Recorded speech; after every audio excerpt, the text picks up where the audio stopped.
в итоге получается, что все цифровые выпускаемые деньги находятся фактически на едином центре и, по сути, находятся на серверах этого банка, центрального банка.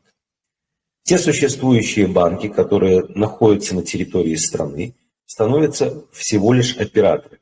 По факту получается, что принятие решений, будут ли у вас деньги или нет, от них в общей сложности не зависит. Нужно понимать, что сам цифровой рубль планируется делать с подкрашиванием. Что такое с подкрашиванием? Это тогда, когда деньги могут выделяться, то есть цифровые деньги могут выделяться на конкретное направление, на конкретную задачу.